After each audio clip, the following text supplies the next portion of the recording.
Well, hello and welcome to this week's episode of Politics in the Pulpit, a lectionary-based preaching resource designed to ask the provocative questions of how politics might appear in our preaching this week.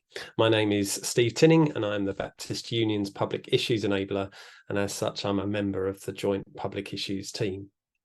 Ordinarily, each week I would be joined by a guest to look at the lectionary readings and the current events on the political landscape. However, as we are now in the season of creation and many ministers will be thinking about harvest services in the weeks to come, we wanted to bring you a conversation that we had last year between the URC Special Category Minister and Eco-Chaplain David Coleman and the eminent Dr. Ruth Valerio, international speaker, author, and now the global advocate and influencing director for Tearfund. The passages David and Ruth look at are in the podcast notes, so if you're able to, I'd encourage you to look at them. But the places the readings take the conversation are just wonderful and deeply challenging. They talk about how to celebrate harvest when we are so disconnected from the physical labour of growing and cultivating the food that we eat.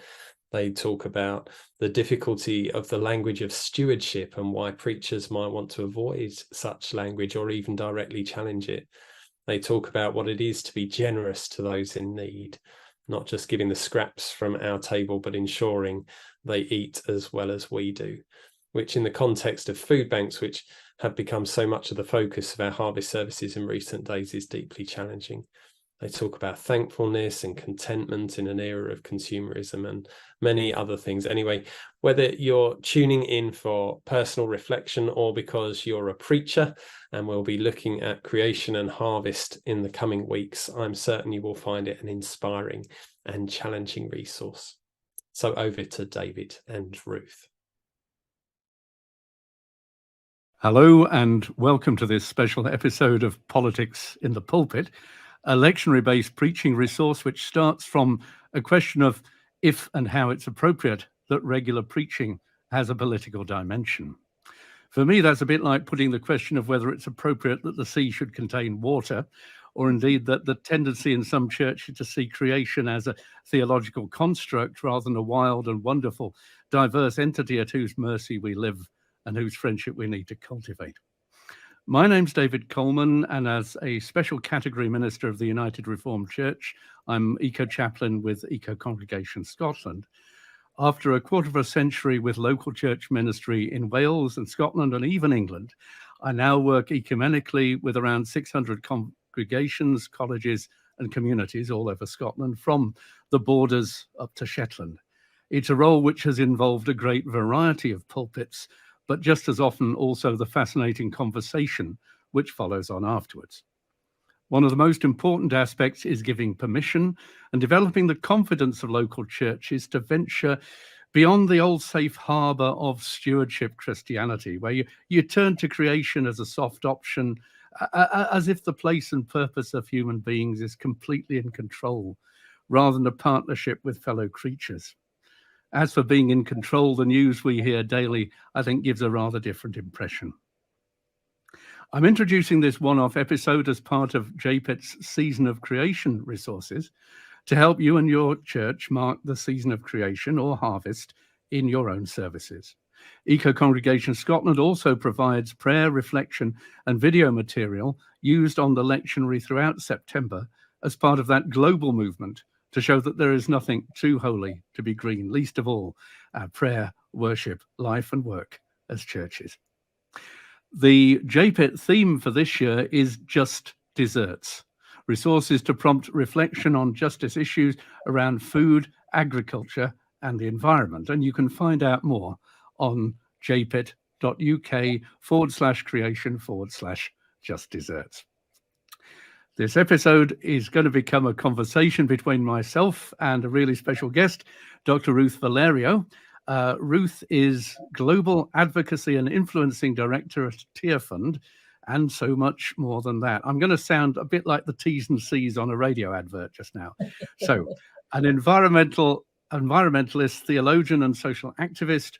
Ruth is author of L is for Lifestyle, Christian Living That Doesn't Cost the Earth, of Just Living, Faith and Community in an Age of Consumerism, and a children's book, Planet Protectors, 52 Ways, that's one for every week, I suppose, to look after God. Yeah, I got that one. And you also wrote the Archbishop of Canterbury's 2020 Lent book, Saying Yes to Life. You contribute to Radio 4 and the BBC World Service. I met you briefly in Glasgow at COP, and I last encountered you as a usefully quotable speaker at the European Churches Environmental Network a few weeks ago. So having a proper chat, finally, is a pleasure. Very nice. Well, it's lovely to be with you, David. Mm-hmm. So welcome, and thanks for climbing into this particular online pulpit where, according to the script I've been given, I meant to be asking you whether you see yourself as a pulpit politician. Oh goodness, what a question. I was just thinking while you were talking your many years in churches and in the pulpit. I'm not a church leader in one sense, or I'm certainly not ordained, so I don't know. I mean, I'm pretty familiar with the pulpit because over the years I've done quite a lot of talks in churches. But do I see myself? What was the question? Do I see as myself a pulpit politician? Well, I think you were right in what you said at the beginning, that actually there is no Christianity that isn't political. The very basic assertion that Jesus is Lord, back when the early Christians were saying that, wasn't about Jesus being Lord of my heart and a kind of warm, fuzzy feeling in my heart. Jesus is Lord was a political statement against Caesar, who said that Caesar was Lord. So if we believe that Jesus is the Lord of the whole world, the whole created order, then Christianity is political. You've spoken and written a lot on matters of ethical living and eating thoughtfully, and again, protecting the environment, about how we encounter our fellow creatures. The hook we're hanging this chat on today is the season of creation, that global movement which has all sorts of variations. And if you start looking around, you find there's more than you ever thought of. But this includes JPIT's program and Eco-Congregation's lectionary resources, which we're presenting actually in association with the Church of Scotland. Now, some of the churches will get their teeth into it. Whatever we say or provide, almost every church will have some sort of harvest service. So that's great, but what can we actually make of that? Where do we encourage people to go with the things that they actually do as a church? Do you mean in terms of the practice? What can churches do? I think, yeah, every single aspect of it. Growing up, I do remember going along and there being vegetables on the table, and when I was in Wales, there was a piece of coal there as well, because that was something that the people there had dug out of the earth, even if the coal mines had closed down. There's lots of ways of doing things which I think have scope for recycling in a very meaningful way, so that we're not saying to people, stop doing harvest or don't do that, but this is what you're doing. How can you use it well? Where would we go with that, do you think? Yeah, and I think over recent years we've moved away, certainly in some churches, from where harvest really was rooted, no pun intended. And harvest was that opportunity for us to be absolutely, or to reflect on how absolutely rooted we are in the natural world. And of course comes from farming times when, if the crops didn't grow, the community didn't eat. Now that is still the case, but we don't see that link quite so strongly. And now for many churches, Harvest Sundays, the pulpit is surrounded by tins of food rather than fresh food that people have grown. And I'm not against that, giving our food to bless the food banks and those who aren't able to eat in the same way that some of us can enjoy. That is really good. But I would love us to recover that sense of where harvest came from, which is that we are a part of the natural world. We are absolutely rooted in it. As I have said for many, many years, we are Adam from the Adamah. Adamah is the Hebrew for ground, for earth. So Adam is a play on words, really. We are Adam. We are earth creatures. We are earthy ones. And it's so easy for us to forget that. We live in our concrete houses and drive in our steel cars, and we have so little of that real physical connection with the natural world. So harvest and the whole of creation time is an opportunity for us to remember that, and to think about what does that mean for us now in our societies, where most of us aren't farmers and most of us aren't living in ways that are directly physically connected. So we can use that time to be reflecting for what does it mean still for us today. Yeah, in local churches, I tended to, when we got to harvest, we were working with a local food bank, and they were particularly keen on things that could be stored. But what I did was said, well, rather than just have the flowers, let's have some veg, have something people can touch and smell, and maybe take it home yourself. And people do. It's very, very good for people from a mental health point of view to have a connection with growing things. And now we're seeing amongst many churches community gardens that they're part of. Which do people such a lot of good. Yeah, there are so many studies now that show the link between connection with the natural world and our well-being and mental health. And we saw it in the pandemic, didn't we, with lockdown, when we could get out for our daily walk, and we realized again that connection and how much better we felt when we went for a walk. And now we've got all these scientific studies that show that that's the case. Do you know that it's even been shown now that there are microbes in the soil that when they touch our skin, they trigger the hormones, the happy hormones inside of us. So there is actually something biologically scientific about getting your hands dirty, and I just think that's amazing. I mean, science is catching up with what we've known intuitively for centuries, for millennia. Yeah, but I mean, it's interesting. Science is in a way the sort of the younger brother or sister, but is actually putting back into our knowledge the relationship side of things, that trees talk to each other and look after each other, that very much everything that has breath praises God, we might say, from the Bible. But it's as if we've been afraid to claim that relationship, that being part of the choir, if you like, for a few generations. Yes, and it's such a strange thing that Christianity, which follows a book that has as its opening words that God is the creator, that fundamental assertion that this world has been made by God. And those of us from certain traditions may say every Sunday that God is the creator of the heavens and the earth. It seems so strange that. But then we need to go back and I mean,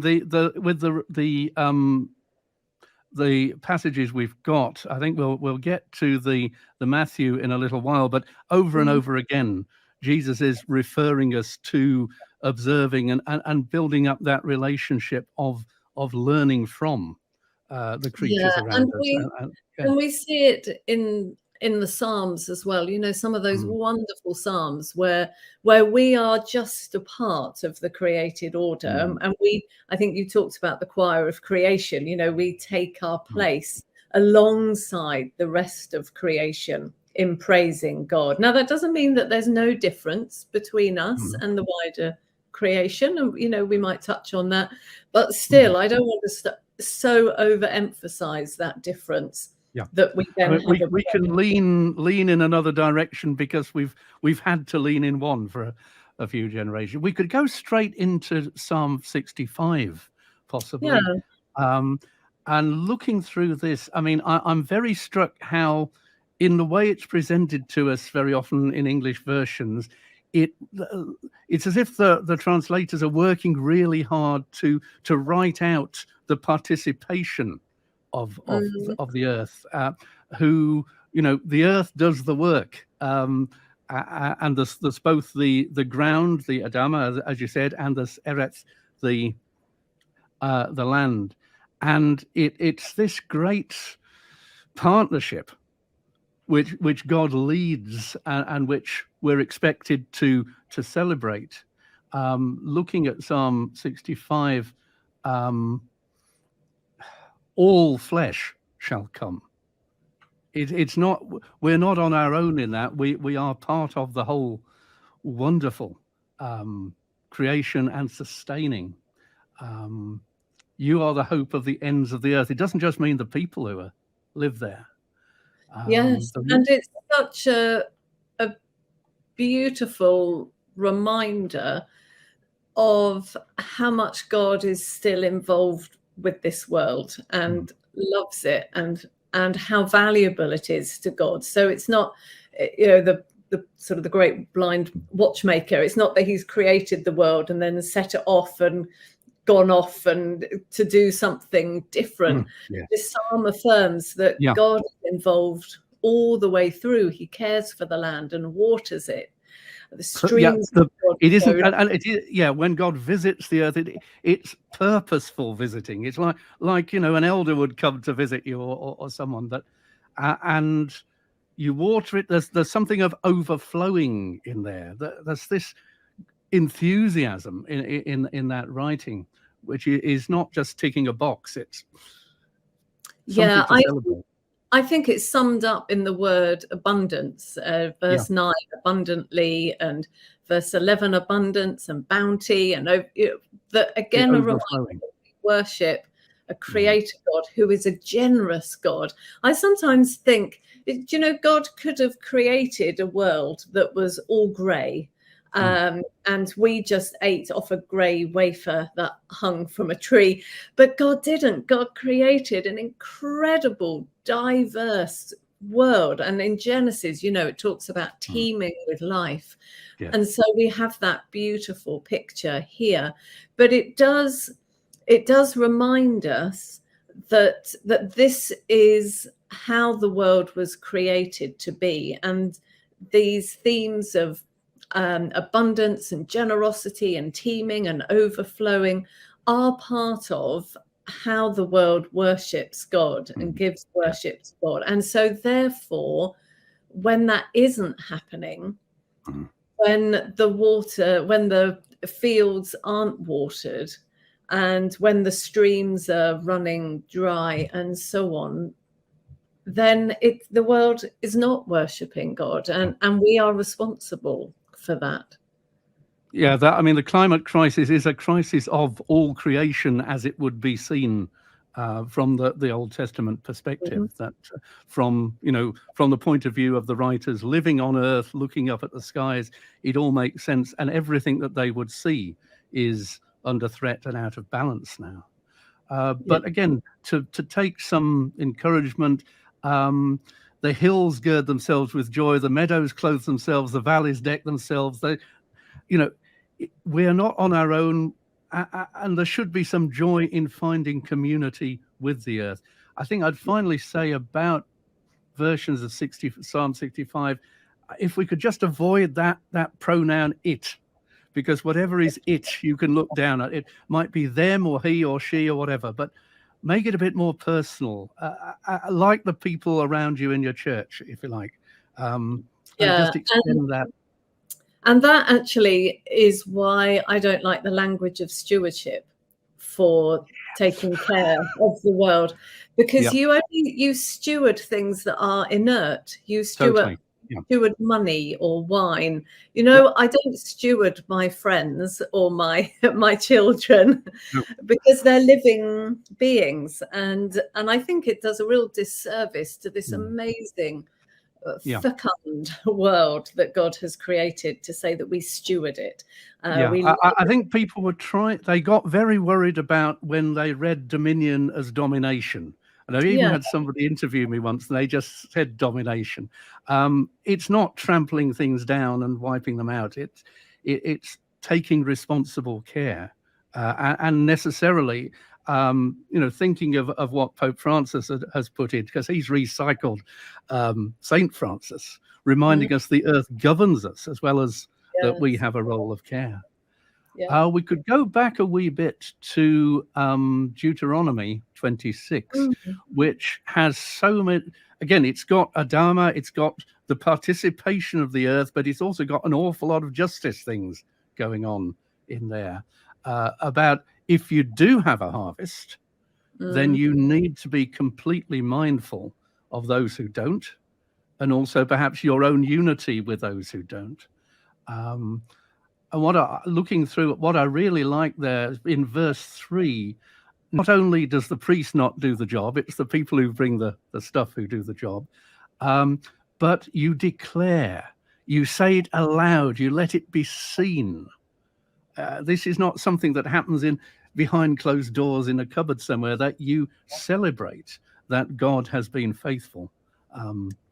Yeah, and that's one of the notes that can be picked up in our harvest services, isn't it? As we bring produce, whether it's fresh produce or in a tin, it has still come from the land. And thinking back to our psalm, it's required the waters to water it and to enable it to grow. So that declaration, as we bring our goods of praise to God, that we have what we have.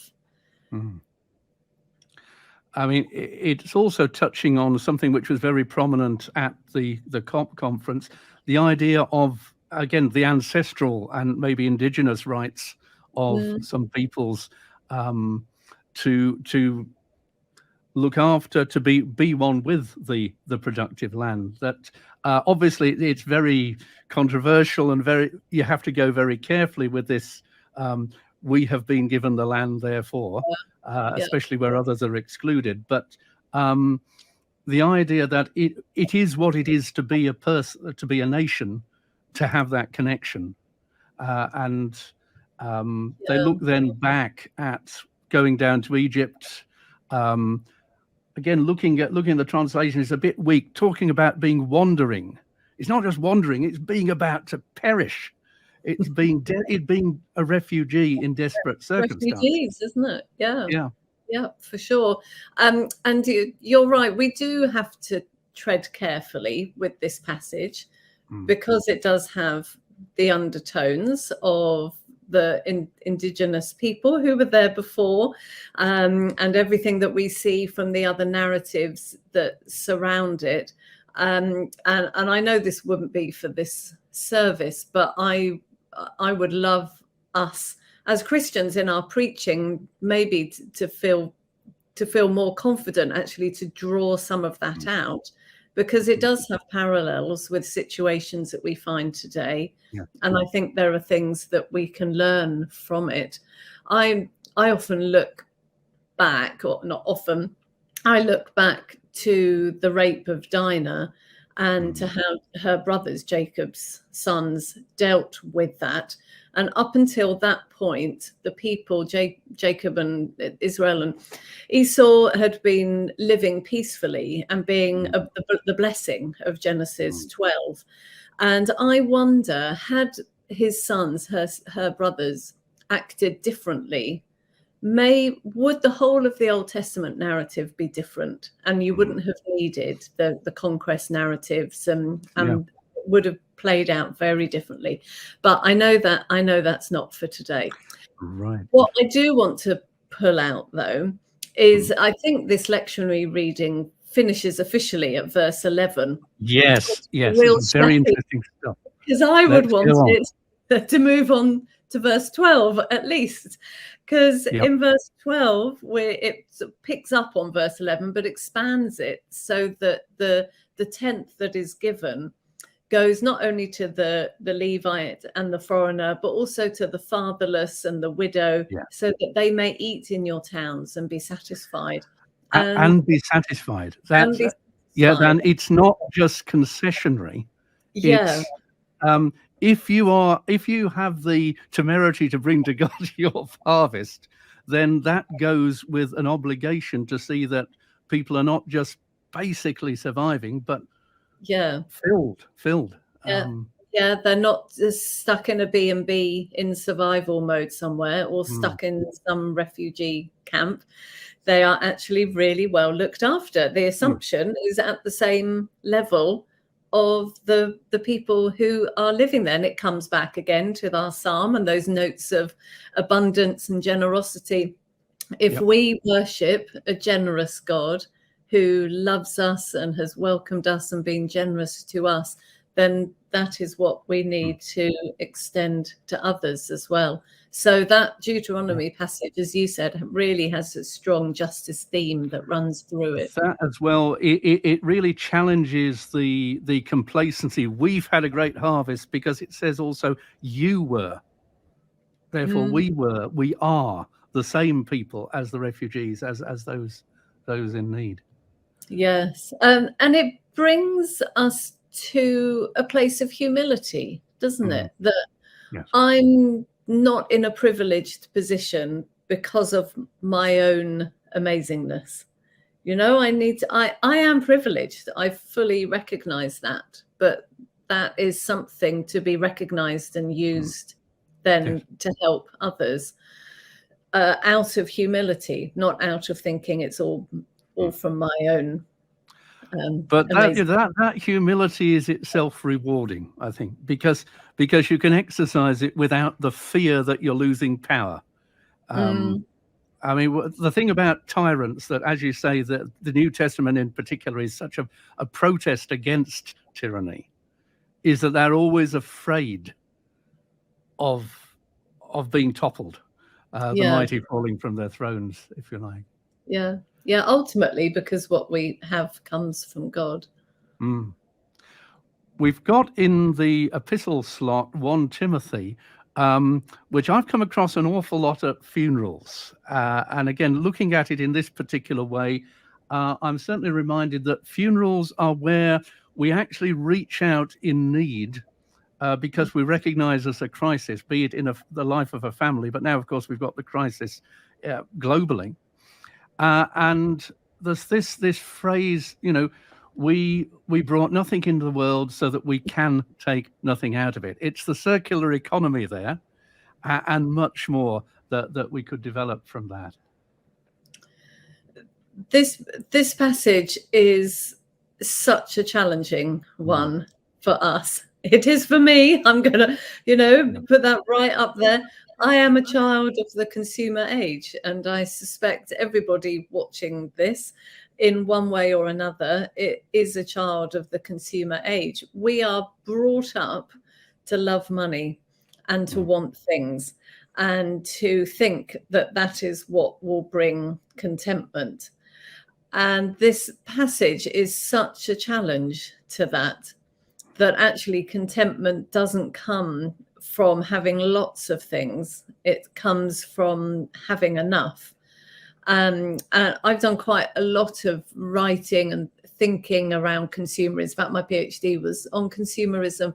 And really, I think that learning the art of contentment is learning the art of living well in our consumer culture. And contentment, although it doesn't come into this passage, there are other passages where it does. Contentment, I think, is rooted in gratitude and links us with the Deuteronomy passage of giving because we're grateful for what we have. So consumerism, all of the ads and everything that goes with it, all the messages are about cultivating dissatisfaction. And with the dissatisfaction, the fear, again, that you might not be a worthwhile person if you don't have a particular phone or whatever. I mean, verse 10 David, just to say something really practical for those who are preaching on this passage. I think a really basic discipline is to encourage one another to say thank you regularly. So rather than looking around and thinking, oh, I want this new top or new car or new something, be thankful every day. Say thank you to God for what you've got. And that leads to contentment. And then that enables us to be living out this passage. which again, from a pastoral point of view, the experience of gratitude actually does you good. It's such a liberating thing. Yeah. I was saying, verse 10 though, being obsessed with money does you harm. But I suppose what I'd add, the difficulty is it isn't just that it harms those who worship money, it harms everybody else as well, because if you're distorting, be it the local economy or the global economy, it isn't just themselves who are pierced with the pains of that, but it's everybody else who's around them. Nothing we do is disconnected anymore in a connected world. It's true, and I think this passage is a challenge to preach on, because it's so easy to say. It's so easy to say that the love of money is a root of all kinds of evil, and yet I think probably all of us and all of our congregation probably have a love of money. Jesus said you can't love both God and mammon, and I sometimes think our contemporary Christian faith is exactly an exercise in trying to love both. So what does that really mean in practice? How can we help our congregation to recognize where there is that love of money? Because money in itself isn't wrong. We need to be able to buy food and buy clothes and so on. So it's a real balance. I think it's a very tricky thing here. Are you going to take any notice? Probably is the key message of the whole of the Sermon on the Mount, of which we've got a beautiful, lovely little passage here. This is something which I have to say personally keeps me going from day to day. Like you, I have pretty bad news dropping into my inbox from time to time. I've even signed up with something called Positive News because, I need to hear some good things going on. But this, do not worry about tomorrow, which is the exact opposite of take it easy, sit back, God's in charge, everything's going to be all right. It's the opposite of nothing you can do is worthwhile. And so much that keeps me going in Matthew 6 from 25 to 33. Yeah, and do not worry about tomorrow doesn't mean don't take action about tomorrow. So just thinking about that wider climate crisis, as you said, this isn't meaning, it's all going to be fine, so we're just going to sit back. Worrying, it isn't going to help, but we do need to take action, because if we stop taking action, it will get even worse. And I'm encountering many people now who are deeply worried, struggling with climate anxiety, climate grief. Me too, as I'm sure for you. And one of the ways to not to get rid of that, but to help ourselves through that, actually, is to take action, but to recognize that we can do what we can do. And then we have to leave that, but we can do what we can do. The key is that we do take some sort of action. Yeah, again, because I've used this at funerals, I've used it at weddings, and now and then it's come up, in the cycle of readings. And I was just delighted to find out when I looked into the Greek how the word for trouble is actually kakia. It's something a little bit earthy.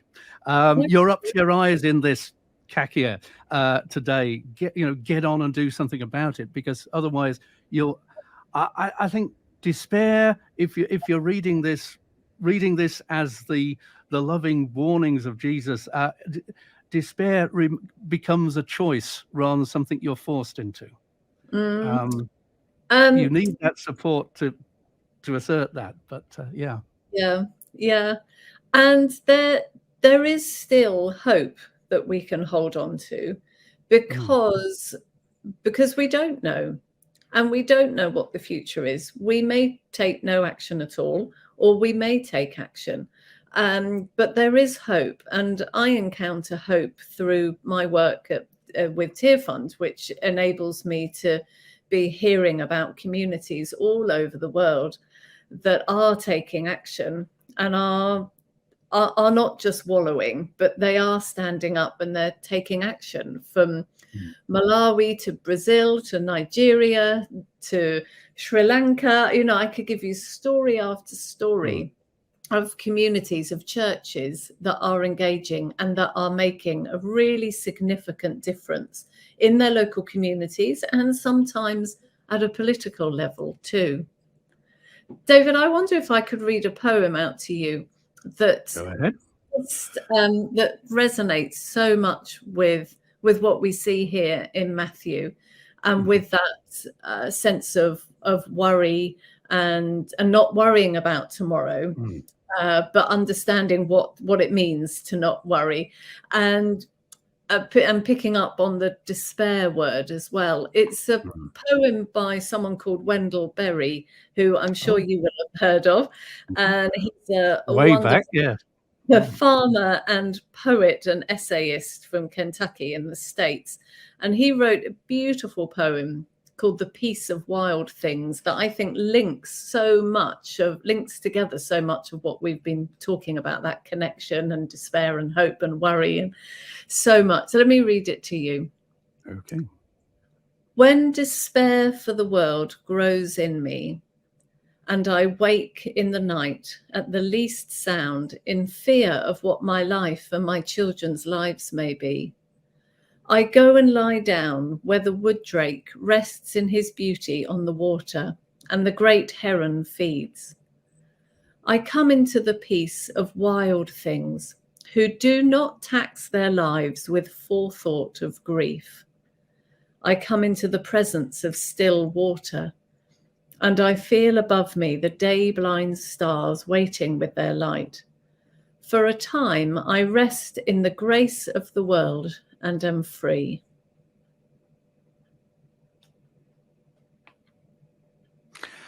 I think what that brings is also the experiential dimension, that you're not, Jesus in that passage is not just mentioning birds and the flowers in passing.